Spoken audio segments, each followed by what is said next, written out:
सदर Donald Trump ने वफाकी इंतखाबात पर सख्त कंट्रोल का हुक्म जारी कर दिया, जिसके मुताबिक वोट डालते वक्त अमरीकी शहरियत का सबूत देना लाजमी करार दे दिया गया। माहिरीन ने फौरी तौर पर सदर के एग्जीक्यूटिव ऑर्डर को सदारती इख्तियारात का गलत इस्तेमाल करार देते हुए उसकी मजम्मत की है। डॉन अखबार में शाया फ्रांसीसी खबर रसां इदारे AFP की रिपोर्ट के मुताबिक माहिरीन का मानना है कि सदर ट्रंप का वोट डालने के लिए अमरीकी शहरियत का सबूत लाजमी करार देने का हुक्मनामा बिलाखिर लाखों अमरीकियों को वोट डालने से रोकने का सबब बन सकता है। इंसानी हुकूक की तंजीमों ने पहले ही इस ऑर्डर को अदालत में चैलेंज करने का ऐलान कर दिया है। सदर ट्रंप ने 2020 के सदारती इंतखाबात में जो बाइडन के हाथों अपनी शिकस्त को कभी तस्लीम नहीं किया और वो बड़े पैमाने पर इंतखाबी धांधली के बेबुनियाद दावे करते रहे हैं।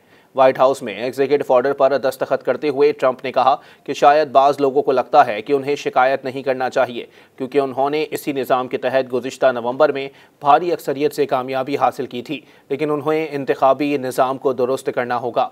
ये मुल्क जाली इंतखाबात की वजह से बीमार है और हम उसे किसी न किसी तरह दुरुस्त करने जा रहे हैं।